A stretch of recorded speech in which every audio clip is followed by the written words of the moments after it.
Dr. Walford, last lot of questions, and because these have come from a number of different sources, they're going to dot around from topic to topic, so there won't be a chronological or thematic link.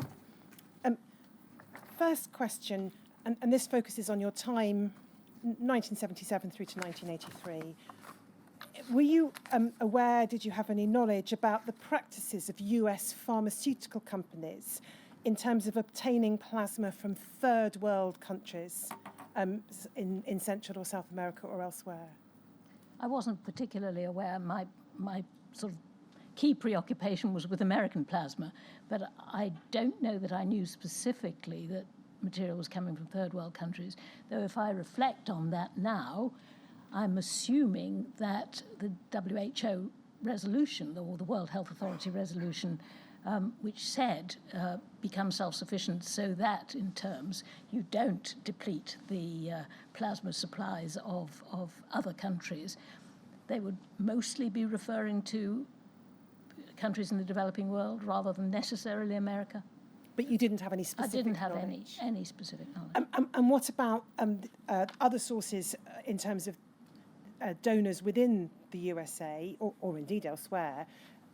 Did you have any knowledge of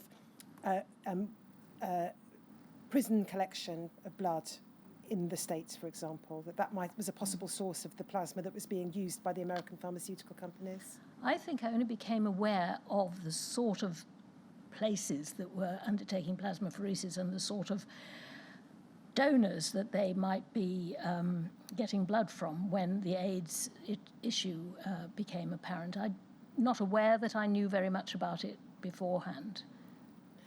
And what about the size of the US plasma pools? Can you recall what your broad understanding was of their size? I knew they were pretty large. But do you have thousands of donations. And was it your understanding that they were significantly larger than the pools used in the UK?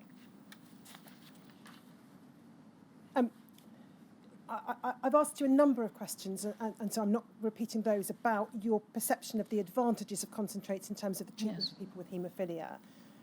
I think it's probably clear from some of the documents and from your statement, but I wanted to check. Are you there talking about really the position of people with severe haemophilia? Yes.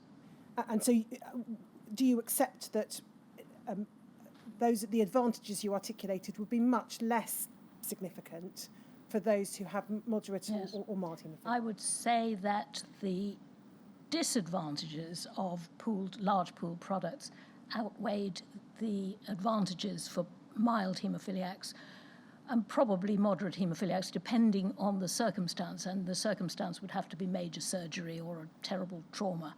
But I would have thought that really and truly we're talking here for large pooled products for severe haemophiliacs. You talked about your perception of the different approaches of Dr. Tovey and Dr. Gunson. Mm-hmm. You, I think, possibly alluded in passing to, but then I didn't ask you about, a difference in terms of the characters of the chief medical officers, so Sir Henry Yellow-Lees and mm-hmm. Dr. Donald Aitchison. Mm-hmm. Are there any reflections or observations you have about any difference of approach as between the two of them? Well, I had very little contact that I can recall with Sir Henry. The times I sort of recall seeing him were in the big town hall meetings, so to speak, where he was meeting with all doctors. I really didn't have very much contact with him that I can easily recall. Must have had more than the complete blank which I draw. He was less.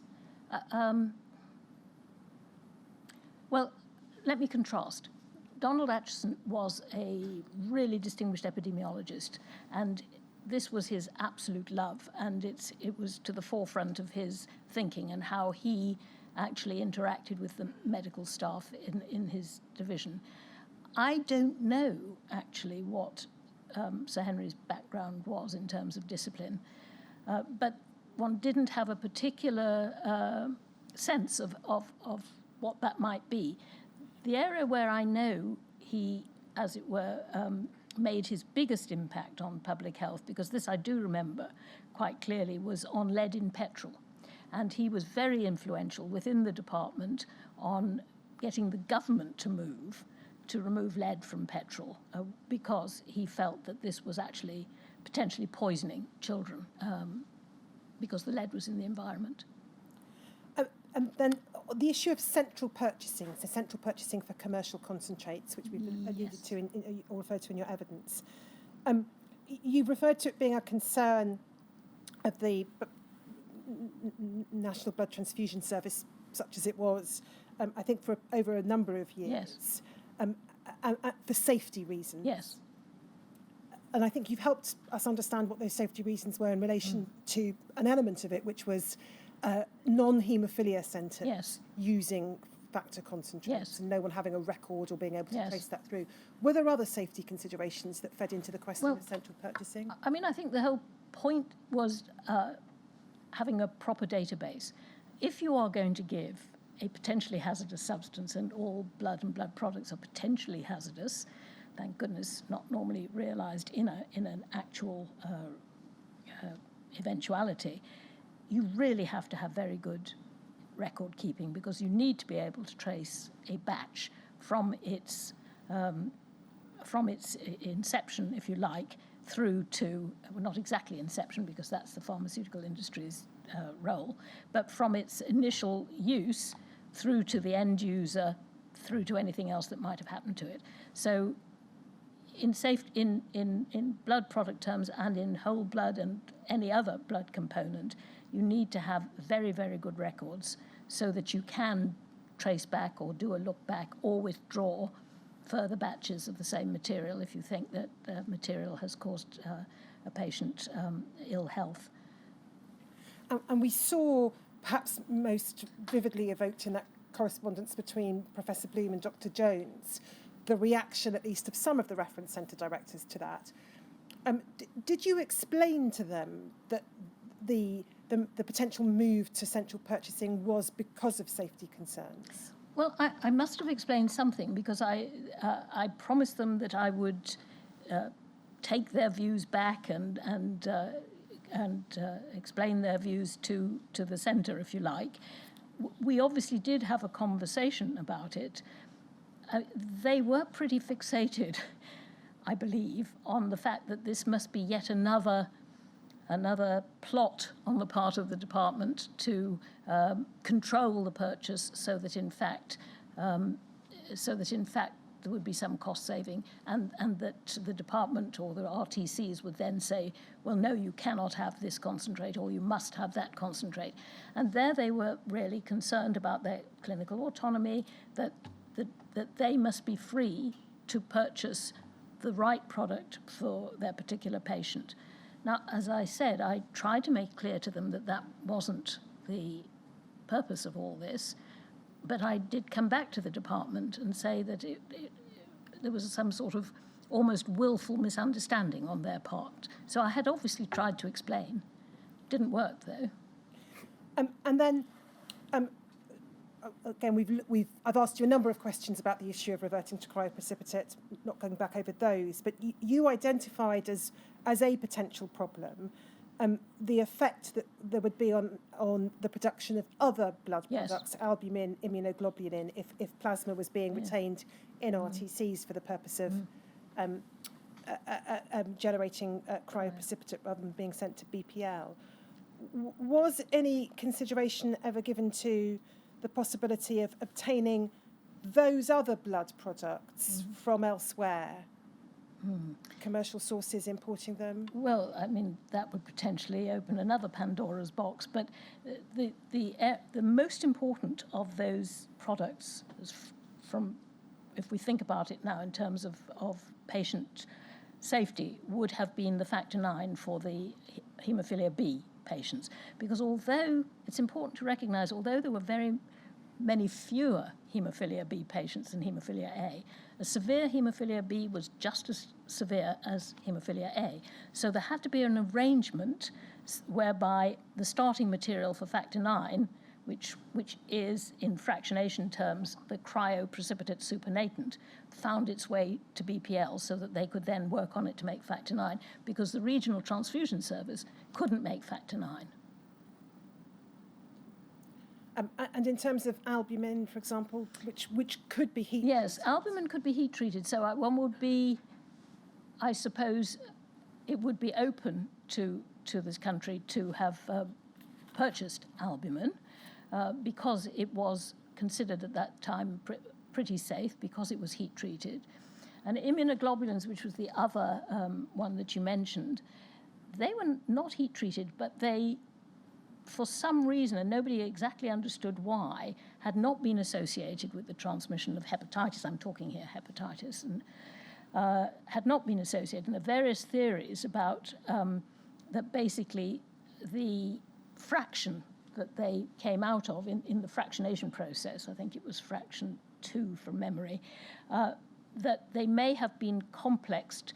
We're talking here immunoglobulins, so they may, antibody and any antigen or virus that might have been around might have been complexed together and one neutralized the other. But nobody actually understood why they hadn't been associated, and they hadn't. I think it was pretty clear from everything I've read that intramuscular immunoglobulin had not been associated to any significant extent with the transmission of non-A, non-B, or hepatitis B for that matter. And then on the issue again of clinicians jealously guarding their autonomy, and then you talked about the perception from the haemophilia clinicians of the department as an outsider. Yes. Was that suspicion of the department specific to haematology, or was it a more general suspicion of clinicians? It's a sort of, it's almost a headquarters phenomenon. I mean, anybody out in the field distrusts headquarters. The motives are always malign, or thought to be. Essentially, I think it would have been the same in any condition. Professionals as a group guarded their autonomy, and I'm not just talking about individual patient and doctor. I'm talking about the body of professionals, such as doctors, who did not believe that government departments should interfere in their proper province of whatever specialty they were involved in. And then next question is in relation to Professor Bloom. There were many renowned haematologists in the United Kingdom. There were a number of leading haemophilia clinicians. Do you have any sense as to why, when one looks across these various committees, groups, organisations, the Central Blood Laboratories Authority, he became a member of that, for example. There's a common thread to so many of the committees and working parties, which was Professor Bloom. Yes. Do you know why, and why there wasn't a view to try and seek a wider range of expertise? Well, you would have thought that would be useful, but I would suggest that he was on these various committees ex officio, if you like. He was the elected chair to represent UK Haemophilia Centre directors. If the department had then turned around and said, well, you may think that your elected chair is the person who should be representing your views, but we have other ideas about it, I don't suppose that would have been particularly welcome. But essentially, he was occupying a role. Had somebody else been occupying the role, they would have been invited in. And he was a very eminent haemophilia, not only clinician, but researcher. He was well respected.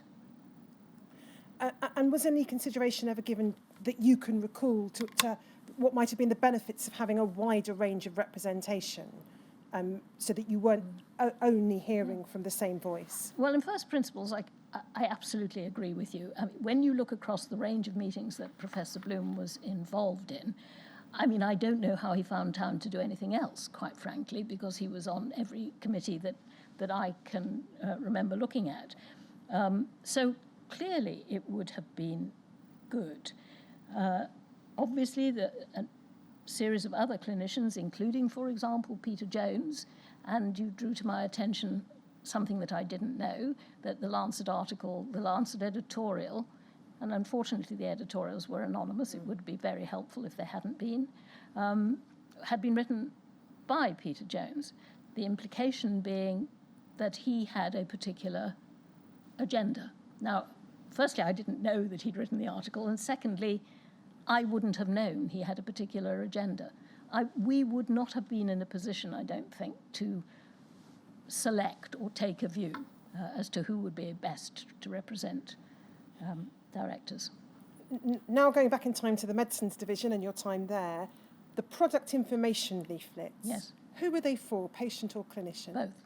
So you would have a particular product leaflet for the for doctors who were prescribing the product. This applied to pharmaceuticals as well as biologicals in exactly the same way, and it applies today. You have your leaflets for professionals, and you have your patient inserts, as they're called. So you have your medicament. You'll have seen this yourself.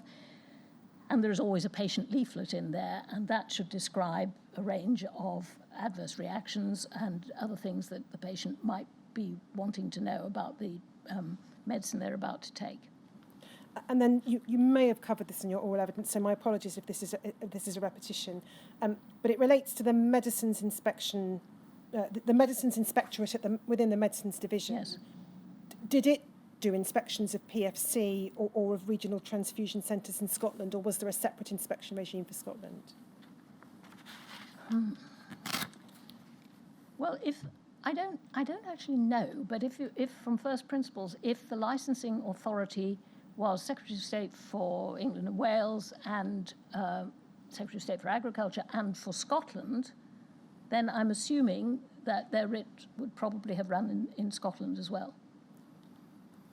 And then just still on the theme of Scotland, do you recall ever providing advice directly, I don't mean necessarily in person, but in the knowledge that your advice was being given directly to ministers responsible for the Scottish Home and Health Department? Absolutely not. Another topic now, DHSS Small Grants Fund. Do you have any recollection as to what, in very broad terms, was the size of the fund? No, unfortunately. Small is really my recollection. In hindsight, and this touches on the questions I was asking you about Professor Bloom and his dominance, as it were, over the various committees. In hindsight, do you think you got a full understanding of what might have been the range of views of haemophilia clinicians? I think I might have got that range of views, I suppose, by attending the various meetings that I did attend. I mean, I listened attentively, contributed from time to time. So obviously he was having to represent what he viewed as a consensus, but I had no reason to think that somehow or other I was prevented from hearing a range of views. Do you know what, if any, consideration was given by the department to hepatitis B core screening as a surrogate marker for HIV? Well, it was considered. It was not considered by the department, I don't think, so much as considered by the professionals in the field, because obviously this was one issue. If you were looking to see if you could, as it were, spot a potentially infected donor, but you didn't have a test for HIV itself, or you didn't even know that HIV existed, potentially the sort of person who might be able to transmit, or more liable to transmit AIDS, would be somebody who had hepatitis B, because we've learned together that the epidemiology of the two infections followed very similar lines. So whilst by this time all donations were being actually screened for hepatitis surface antigen and the antibody, probably together, but certainly screening out those who had, as far as one could see, hepatitis B infection. The core hepatitis, the anti-hepatitis core antigen still could persist even if the hepatitis surface antigen had disappeared and there was no evidence of antibody. So if you used that as a potential marker, then potentially you might eliminate some donors who you really didn't want to donate. I think the arguments were then that if you did that, you were quite likely to reduce the amount of blood available from donations by a very considerable extent, something like 10%. Could be wrong about that figure, but it was quite a considerable, sizable amount of blood that would be lost if you did that. Given that, as you've told us, there was no overarching national blood transfusion service and you had regional transfusion centres and directors as individual fiefdoms, and that in the early 80s the Medicines Inspectorate was not yet inspecting regional transfusion centres, although there was an intention, as you explained to us, to do so. How was the department able to know or check if the plasma that was being collected in the United Kingdom was safe and safe practices were being adopted? Well, we had to rely on the guidance that the Regional Transfusion Service was working to. I mean, they did have quite a number of protocols and absolute tests that must be done. So insofar as the testing across the board was pretty unified, I don't think it's fair to characterise the regional transfusion centres as being so entirely footloose and fancy-free that they did not all follow a very stringent protocol for testing, because they did. And so every one of them would be testing for the things that we knew they were testing for. But in terms of collection practices such as prisons, that I think we knew less about. We would have to make individual inquiries if somebody approached us to say, well, what's going on in region X. And then was any assessment done in or by the spring of 1983 of the likelihood of AIDS being or getting into the UK donor population, given the ease of transmissibility of AIDS and the realities of international travel? I don't know how one would have done that assessment. You couldn't diagnose it. The only thing you could possibly do is to try to make sure that you could keep out as many donors who might be in the risk category for AIDS as possible. But there's no way of working out, as far as I can see, whether or not that was being done successfully. Could you repeat your question? Because yes, you'll appreciate I'm asking a question posed by others, so I can't necessarily articulate it in any different way. Was any assessment done in or by the spring of 1983 of the likelihood or the risks of AIDS either already being in or getting into the UK donor pool, given the reality of international travel and the ease of transmissibility of AIDS? Because my questions are very much focused on the American problem of imported concentrate. So it's the domestic risk. Yes, I don't know how they would have done such an assessment. And if you think that it took till September 83 to get a leaflet out, which was trying to make sure that donors, inappropriate donors, didn't donate, I can't think of a single way in which that assessment could have been done. If, contrary to what you've explained, was your understanding and the biological subcommittee's understanding in 1983, if it had been logically feasible and practical to revert to a wide use of cryoprecipitate, either locally in RTCs or through BPL. Do you mean logically or logistically? Logistically, sorry. I've read yes, logistically. I misread it. I'm sorry. That's the problem with reading late in the day other people's writing. Would it have been the right thing to do to go down that route in 1980? If we had enough cryo? Yes. And it didn't impact on the factor IX production and the albumin and the immunoglobulin.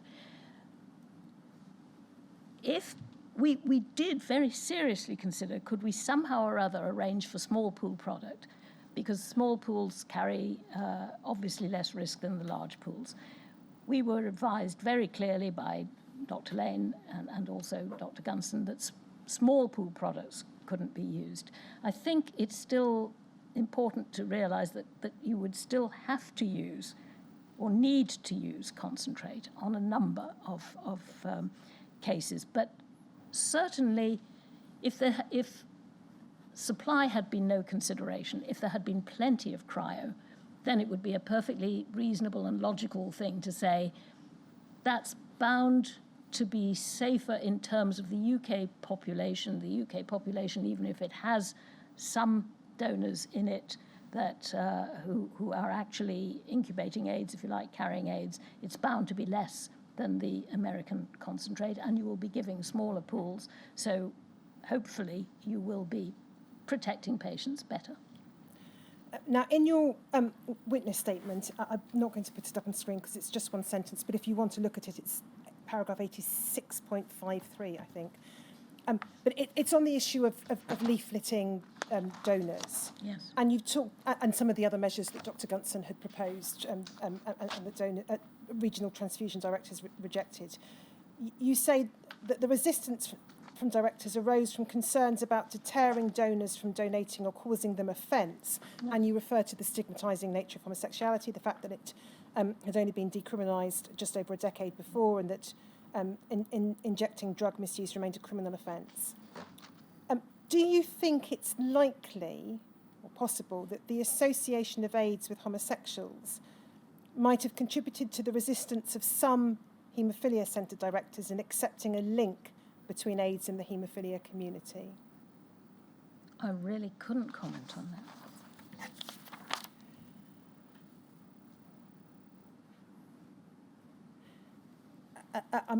I don't know whether you'll be able to answer this, Dr. Walford, but I'll ask it. But it's what was the source, as far as you can recall, of your knowledge or belief about the incidence of brain bleeds in haemophiliacs? Well, obviously, I will have read. I would have read reports or publications. That would have been my source. I never personally encountered, as a patient, a haemophiliac who'd had a bleed into the brain, but my understanding was that that was one of the most likely causes of death from a bleed. I think the next question probably follows logically from the fact that you had no comments on the relevant part of the Council of Europe recommendation and from other things you've said, but I'll ask it anyway. Do you accept that patients, in particular haemophiliacs, always had the right to know about the risks of the products they were being treated with and the right to be informed of possible ways of mitigating that risk? Absolutely.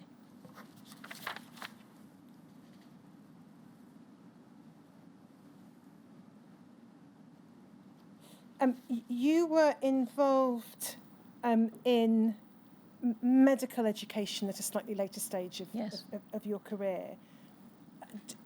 Do you know what, if any, steps were being taken in the late 1980s, early 1990s, to ensure that risks from blood and blood products were part and parcel of the medical curriculum? No, I couldn't. No, actually, I had nothing to do with the undergraduate curriculum at all. It was postgraduate medical education that my work was involved with. And then in that period of time when you were Deputy Chief Medical Officer, so 89 to 92, before you went off to the Public Health Laboratory Service, do you know what, if any, steps were being taken to provide knowledge to the public or to clinicians about diagnosing non-A, non-B hepatitis, or indeed hepatitis C, as it had by that point come to be known? Well, I think with regard to hepatitis C, I think, of course, there was, round about that time, and I've been shown in the papers, there was a non-A, non-B, or hepatitis C look-back exercise was then being carried out, in which was its intention was to try to trace anyone who might have hepatitis C, not necessarily associated with blood products, but it was, or blood, but who might have developed hepatitis C to find out who they were, to give them the opportunity for testing and for, if necessary, referral on to liver departments. Are you aware of any steps being taken by the department from the late 70s through really to the beginning of the 1990s, so in the multiple different capacities in which you were working, to influence or shape blood transfusion practice? So leave aside treatment with factor concentrates, but to perhaps try and ensure that people were not given transfusions unless absolutely necessary, or were given all necessary advice and information about risks? I can't remember the exact date, but at some stage, the National Blood Authority was established. That then subsequently became the NHS Blood and Transplant. So there were stages in the evolution of the National Health Service and its overarching management. Essentially, I would have supposed, although I wasn't associated with the work of the National Blood Authority, that they would have been developing more and more sophisticated hemovigilance surveillance, which, as I talked about, the serious hazards of transfusion. There was a virological safety of blood committee. Things certainly improved as the time went on, but I can't, because I can't fix the timeline, but absolutely, I think the safety of blood was ramped up progressively as time went on. Then back to self-sufficiency. Do you recall whether in the late 70s, beginning of the 1980s, when you were most closely involved with this issue, whether there was a clear understanding within the department and those with whom they were interacting about what self-sufficiency actually meant? And did it include ensuring home treatment for all, or include prophylactic treatment for all? Well, I don't know that I ever personally queried it. I sort of had my own view. I thought we needed to use homegrown plasma to provide for whatever it was our patients, the haemophiliac patients, or anyone else who needed blood products, needed.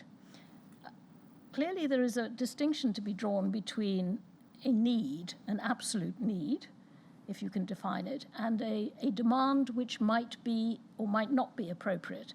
So it might have been that there was a luxurious waste of product, for example, in which case you'd want to rein that back.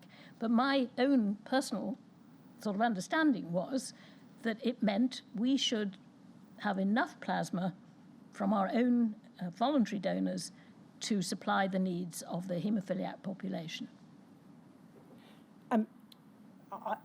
At some point in the course of your evidence yesterday or on Monday, I think we looked at a document which talked about the reporting of cases of jaundice or hepatitis with that was associated with non-A, non-B to the appropriate person within the department. And we talked about that, and you said you thought it would be the consultant advisor.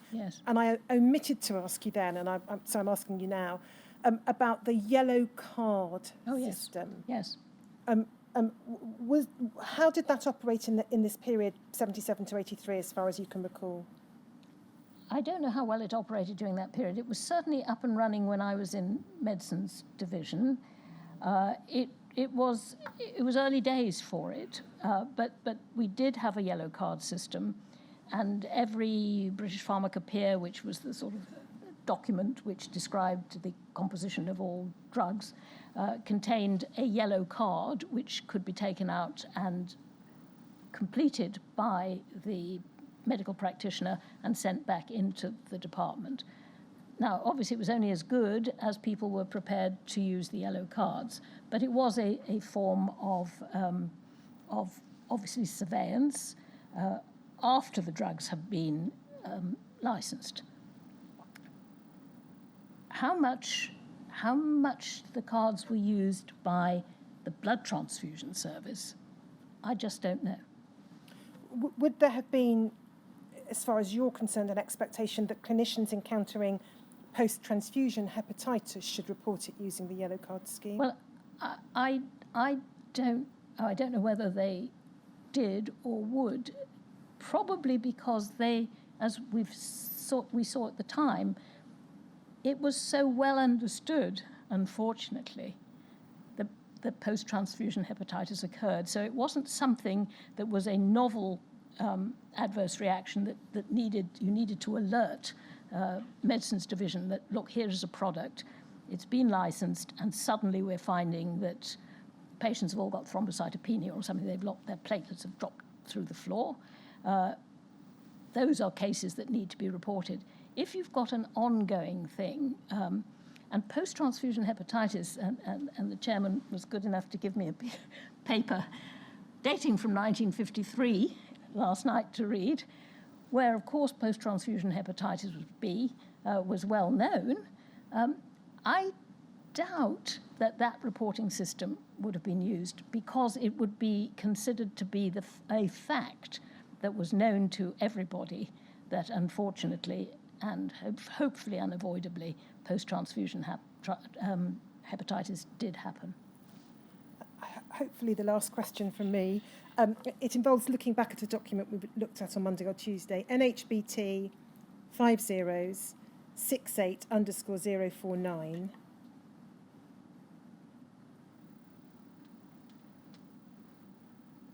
So these are the minutes of a working party on post-transfusion hepatitis, 25th of June 1981. Can we go to page 5, please, Shomik?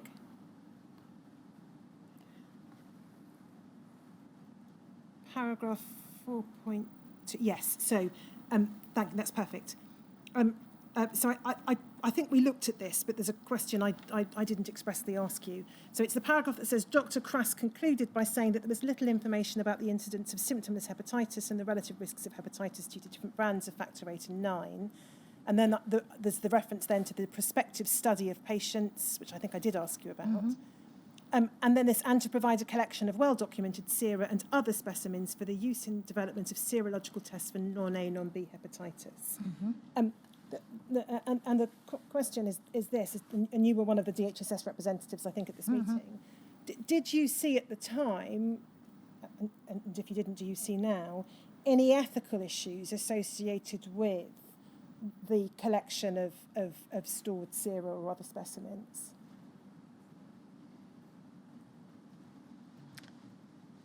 The specimens would have been taken for, not specifically for this test, for this surveillance, if you will. The specimens would have been taken for the clinical benefit of the patient. What I think is being referred to here is the storing of the remainder of a sample. I mean, this was absolutely common practice. It was considered to be good practice, and it was considered to be bad practice if you didn't do it. Now, of course, ethics change. And over the years, and we've seen discussion of this in the inquiry, that what was at one stage considered not only normal practice but good practice came to be seen as unethical practice if you hadn't actually asked the patient at the time that you were taking the sample for their own clinical needs, do you mind if we retain some of this sample to test for other things? And you might specify what you were going to test for. There was always a problem that you didn't necessarily know what you were going to need to test for until a circumstance arose. And I think that did occur with AIDS or HIV, as then it was the question.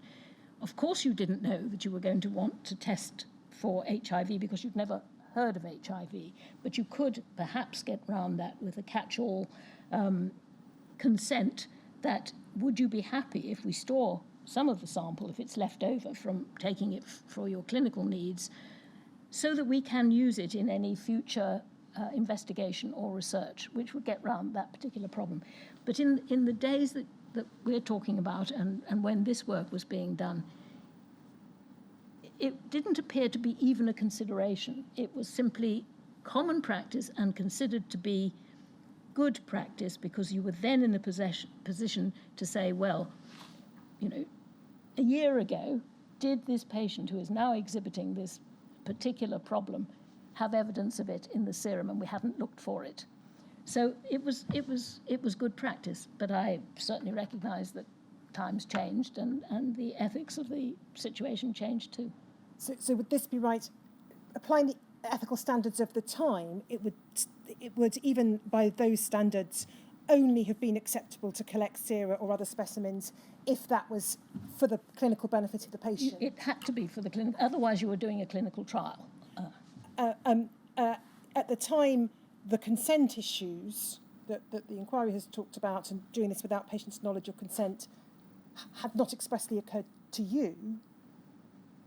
and I'm really asking about your knowledge. I'm not No. expecting you to speak for the entire medical profession, but your knowledge attending. this No, meeting. and I think that, another way I could look at it is that in haematology departments, nothing to do with haemophilia, you collected an enormous amount of blood samples and there was always something left over. Those samples were really valuable because how else did you calibrate the machinery? If you had those leftover samples, you had an option. Either you said, and I don't think this is what we said to ourselves at the time, we have to get consent to have them used to calibrate the machinery, or we have to throw them away. And it would be literally the choice. Do you use them for good and sufficient purpose in them having been taken for the clinical care of the patient, a bit of samples left over, can you use those to calibrate the machine so that you get accurate readings for the next time you want to use the machine, or do you just throw them away? Throwing it away seemed actually possibly more unethical than using it to calibrate the machine so that you got the right result. But we didn't, at the time, think about getting consent. Subsequently, even for that purpose, it became a requirement, if you like, to make sure that you got consent. So those are the questions I'm proposing to ask of the multiple questions that I've been invited to consider. Let me just turn to see if Ms Gray has any questions. I don't have any further questions. No. So, Serge, do you have any questions? Well, just one or two very general questions from me, if I may, Dr. Walford. The first one is really rather general. You were a civil servant, albeit a doctor, in a chain which went up to the minister who took ultimate responsibility for everything that happened in the health service. Yes. It's often said that the role of the civil service is to speak truth unto politicians. Yes. Are there any particular truths that you would have wished, reflecting back on your time in the civil service, should have been expressed to politicians in respect of the matters we are considering in this inquiry? Well, I think insofar as I was briefing politicians face to face, I expressed my views. I believe I never felt inhibited about expressing my views. One needed to actually be there to do it, and I wasn't always there. Let me take an example, an easy one, if you like, that had I had the opportunity to be face-to-face with ministers over the rebuilding of BPL, I would have made my view that really we had no alternative but to rebuild BPL, and that all this, the penumbra, there's this extraordinary amount of debate about the subject, was really surplus to requirements because we needed to do it.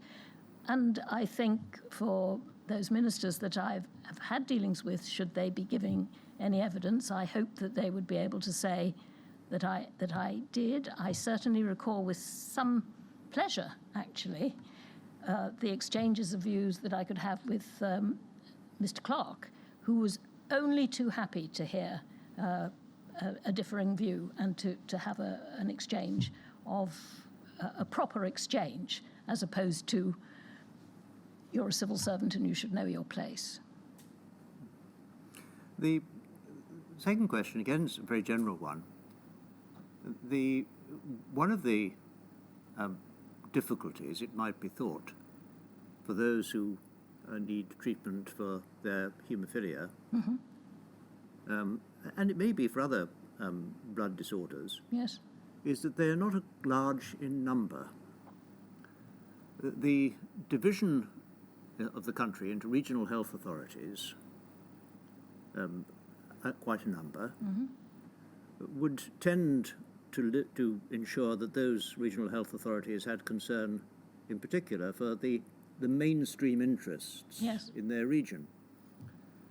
What system might be better designed to serve the interests of what is a minority whose interests need to be served, but if one applies the broad democracy of it, the local subsidiarity Yes. of it, would simply get ignored or wouldn't get very well looked after. Yes. Well, there was an organisational arrangement called the super-regional services, and that was designed precisely to do what you say.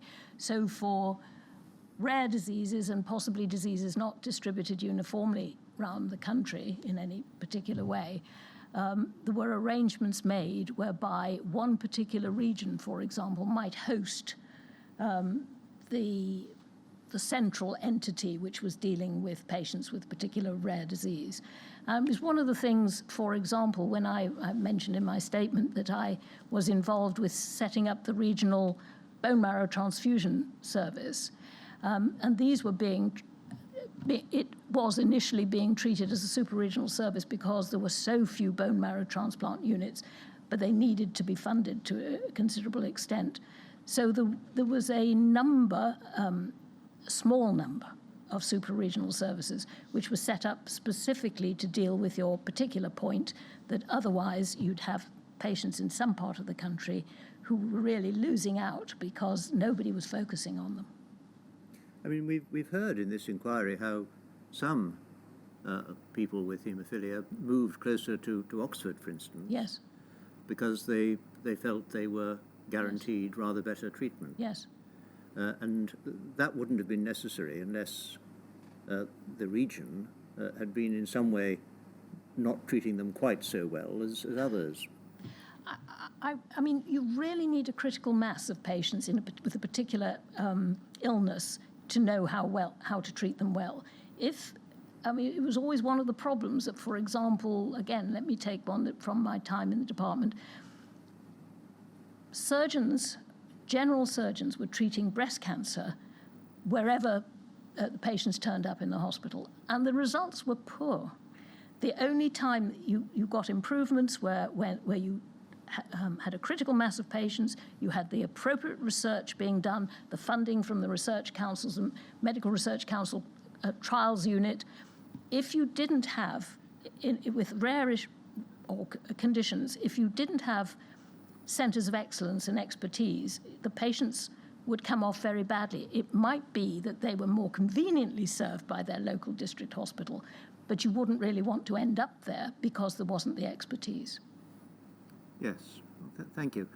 Let me turn to something else, and it does reflect on the document which I sent through to you. I didn't want you to spend a lot of time just browsing through the whole of it, but this was a report from WHO in 1952, published in 1953, as it happens. Yes.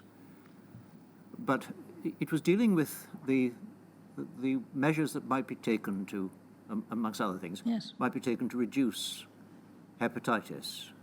Hepatitis B, yes. Well, serum hepatitis. They didn't know it was hepatitis B, did they, at the time? No, but that was the term that for over many years was used for hepatitis B, but you're quite right, they couldn't test for it. So, as far as serum hepatitis was concerned, the first of those, of the recommendations, there were 5, I think, and I want to go through each of them in turn. There was donor selection, there was pool size, control, yes, of pool size, treatment of plasma, records and record, yes, keeping, and the sterilization of equipment. Yes. Now, leave aside the last. Yes. Let me just deal with each of the other 4. The selection of donors in this country, from what you've said, and I just want to know if this is right or not, the selection of donors was largely left to regions who might vary considerably in the practice of who they took blood, yes, from. You've described them as fiefdoms. They might ask different would-be donors different questions as to whether they should or shouldn't give blood, hence the reluctance of many to ask about certain practices. Is that right? Well, there was guidance, and I haven't got the chapter and verse on that, but undoubtedly there was guidance put out about the sort of questions that should be asked of donors, the sort of the sort of approach you should take by the blood transfusion service should take towards donors. I don't think it was really the Wild West as it may have appeared, and I certainly hope I didn't contribute to that.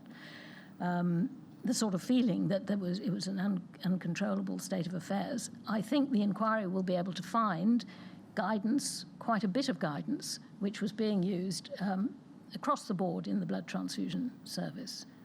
I mean, I suspect that there was a degree of commonality of behaviour, but also a degree of exceptionality. So it might be not quite a postcode lottery, but I wouldn't want to use that phrase, but it did differ from region to region. To an extent, it must have done, because they were fairly autonomous.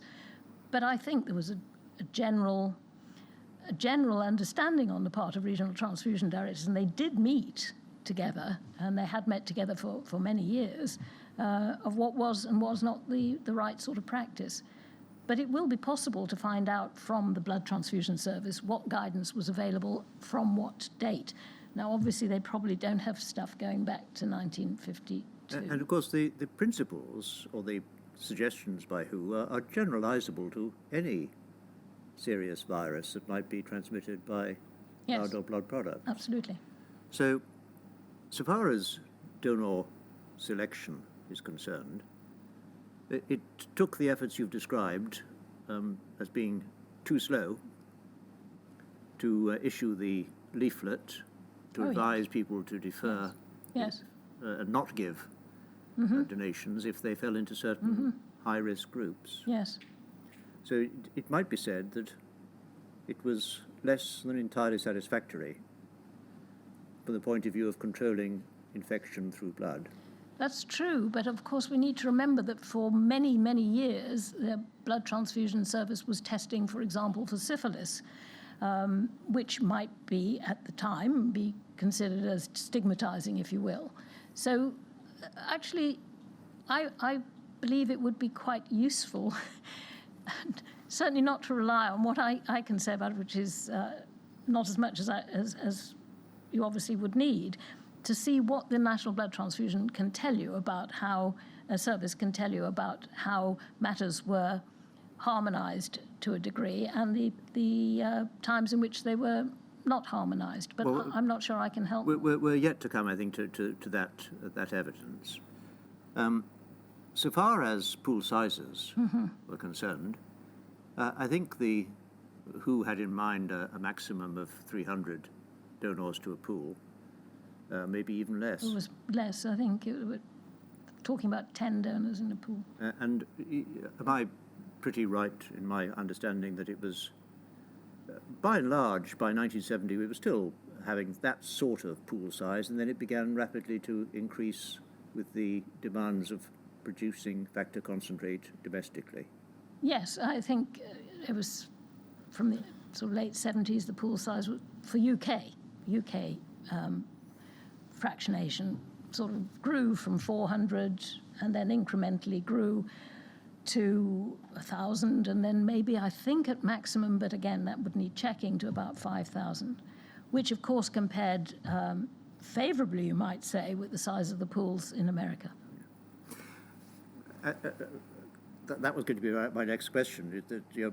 Obviously, you may not have known precisely how large the American pools were, but they were certainly, for commercial efficiency, yes,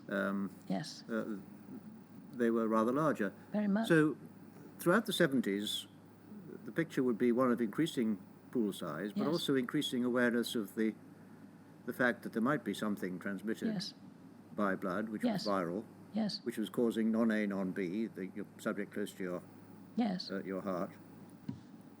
On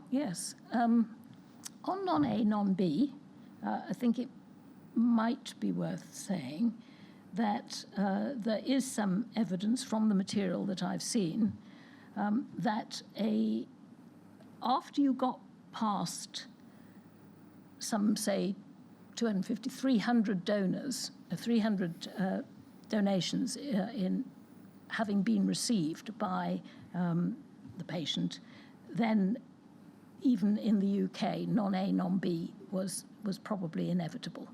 That's because of the prevalence the wide prevalence of non-A, non-B, as it turned out, in the population, which, once one could measure it, was about 0.5%.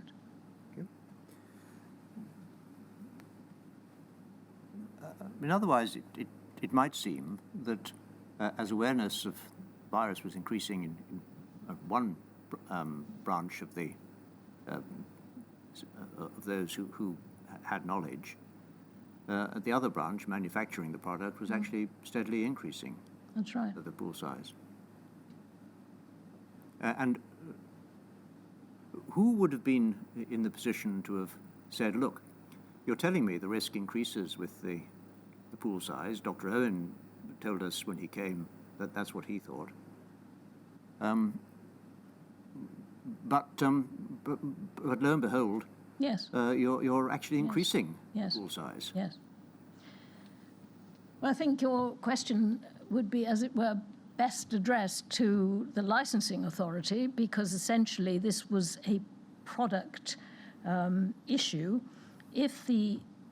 And of course NIBSC, and I gather you will be hearing from NIBSC, that for reasons which I can't determine and I don't know, the fact that there were large pool size, that the large pool size did appear to increase the risk both of non-A, non-B, and of, obviously when we came to it, of AIDS, that this wasn't something that the licensing authority had decided to say, we cannot accept products made from pools this big. Now, that would have been for them to make that call. And the third one was the treatment of plasma. Now, we know that so far as albumin production was concerned, that was treated. Mm-hmm. And it may have been some immunoglobulins had some form of treatment.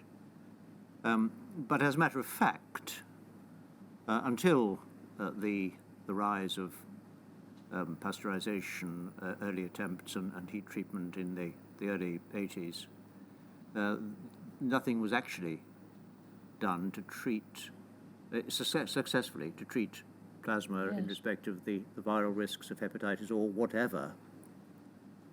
Well, if you're referring to coagulation factor concentrates, yes. Factorization factor, the problem was that was a very, very complex thing to do. I think we'll probably ask the fractionators about it. Yes. All I'm really saying is a matter of As a matter of fact, yes, albumin was treated and could be sterilized at 60 degrees for a number of hours, and it worked.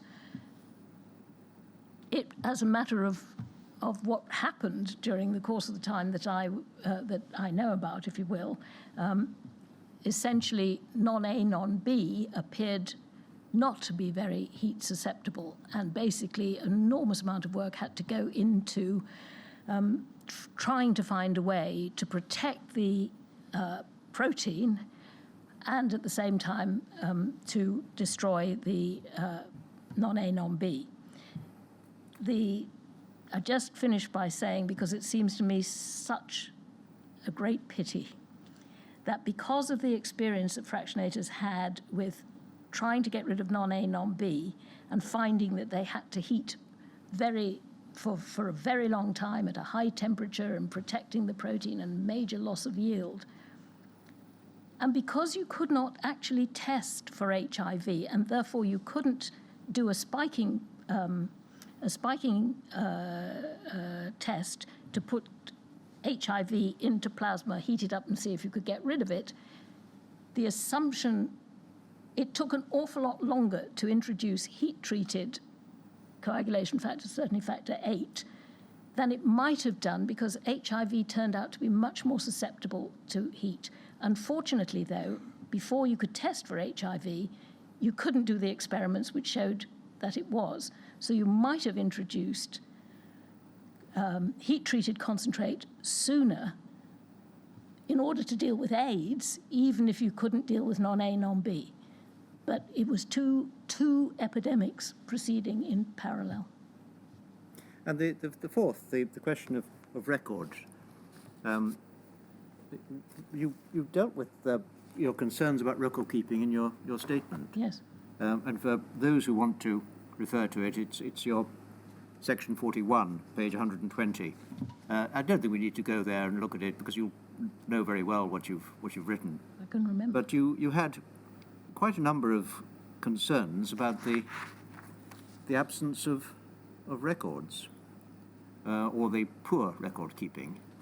Yes, well, it was largely the poor record keeping at the hospital blood banks rather than at the regional transfusion centres, and we were sort of alerted to this by a scandal, if that's the right word, at the National Heart and Chest Hospital, I think it was called in those days, where there appeared to be potentially some sale of blood to the private sector going on, and I was asked to get in touch with Dr. Wagstaff to get it investigated very quickly. Turned out that the record keeping at the regional transfusion centres was not bad at all. And they knew where they had sent the blood. What was a problem was that the record keeping at the hospital blood banks was not good, and they were supposed to return outdated plasma to the regional transfusion centres, and they were certainly supposed to say what was the end user of whatever was the unit of blood. And that information wasn't getting back consistently to regional transfusion centres, and that was obviously a major issue which needed attention. And that would apply to, really, you emphasise it, I think, in an answer you gave to Council just before the end, that a successful means of controlling what might be a real threat in blood has to depend critically upon good records. Good records. And we didn't really have as good a system as we might have done. Absolutely. That, I think, is what you're saying. Yes. Right. The last area of questions that I want to ask you about, I'm sorry for taking so long, but is about the sources of information which came into the various departments of the civil service that were looking at the questions of blood. Obviously, there were aspects of your work which overlapped with the aspects of HS1, HS2, of Med ID and IMDb and so on. But did information ever reach you, for instance, or if so, when, about the activities of Luc Montagnier in Paris?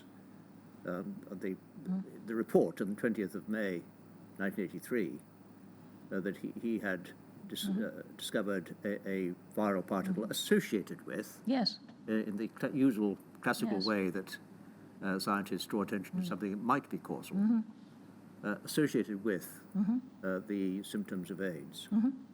When did you first hear of that? Do you remember? Well, I would have read about it because obviously I was then all eyes and ears, trying to find out as much as I could. I would have read about it. It was written up. It didn't receive the kind of thunderclap. This is it.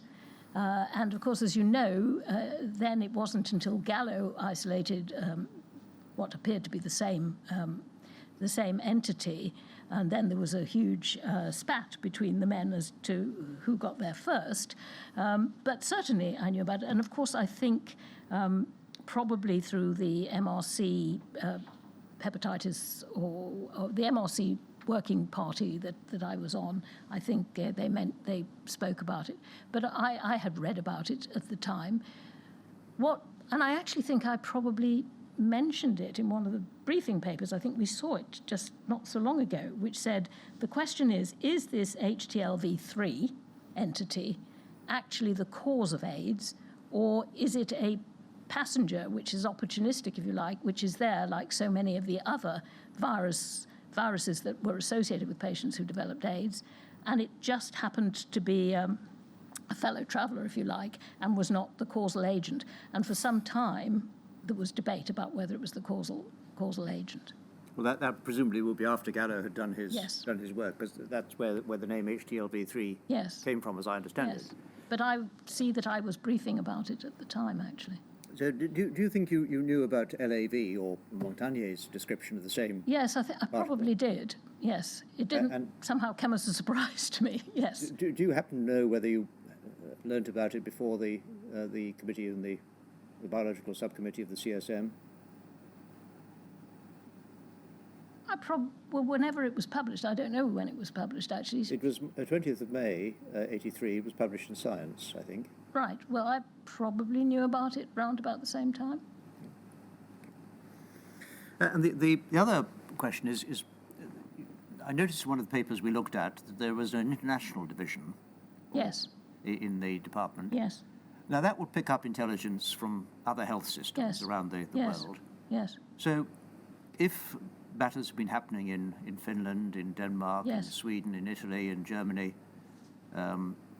that might be of interest to you in SEB, Yes. would you expect to be told Yes. by that Hopefully. branch? Hopefully. Yes. And would they know what to look out for, and how would they do that? No, they would obviously be picking up intelligence, and I don't know how that intelligence would be related to them. But presumably they would have been hearing the Council of Europe reports, and there were some reports then on how many cases that there were. But there was something that you've just prompted me to think about, if I could now just call it to mind. And that was, of course, we did get some intelligence back from Dr. Gunson, who was also reporting back from the international conferences. Oh, yes, I know what it was. It was what came to me as a real surprise was that MedIMCD had some kind of relationship, intelligence exchanging relationship with the scientific advisor at the American embassy. And I had no idea that they had that, and that is where I think they were getting quite a lot of their information about what was going on in America. This Dr. Norton, whom I'd never heard of before, and I didn't know that Dr. Field had, as it were, his finger on the pulse in that way. That was interesting. Whether or not the international division also had their agents scattered around in other countries, I have no idea. So you picked up about Spain from reading the Lancet, those haemophiliacs in Spain who.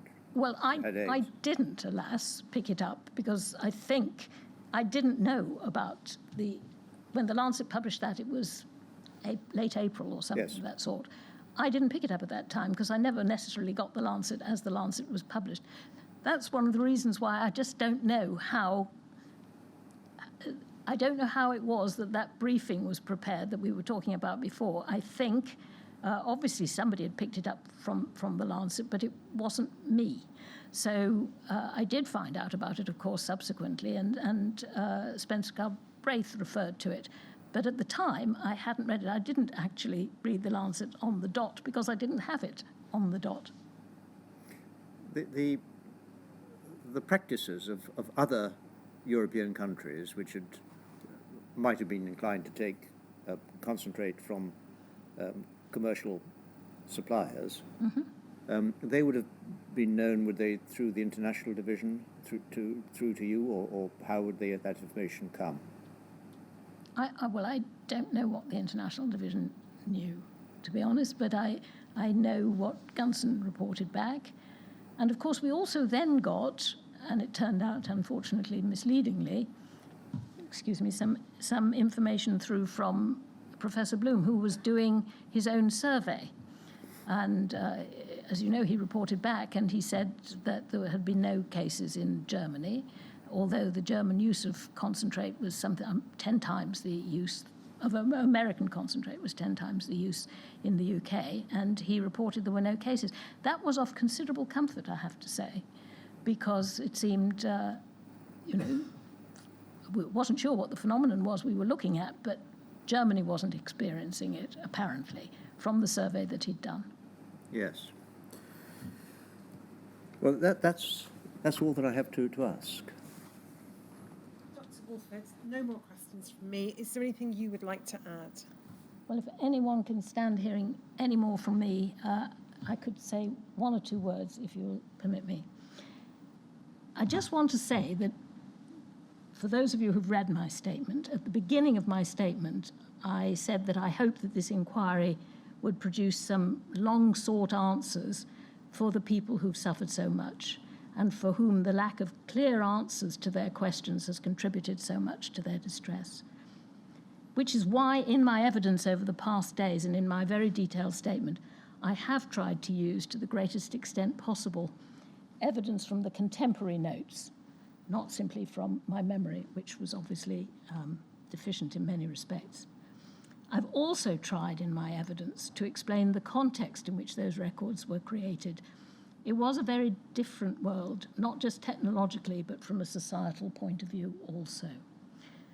So I hope that in some small way my testimony has been helpful in providing some of those answers.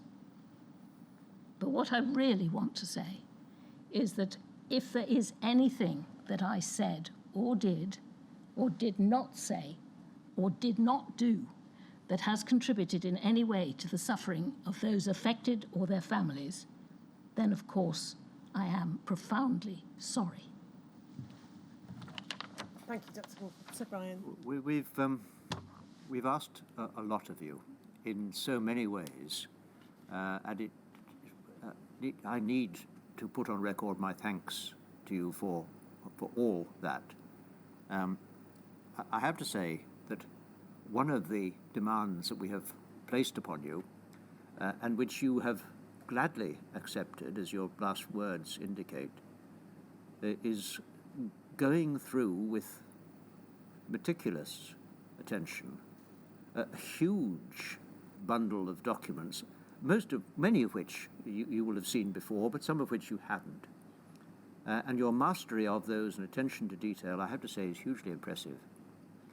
I wish that all witnesses that I have heard had been as diligent. Your retention and memory, again, from something which began so many years ago for you, and you've done so many other things since, is something which I stand in some awe of. You've been ready to accept matters where they needed to be accepted. You haven't been frightened to express your pretty firm views on a number of topics. And you've done all this while being challenged by your voice, which hasn't given out. I think you've warmed to your topic. I see your husband is laughing at the thought that your voice might ever give out, but perhaps I'm doing you an injustice.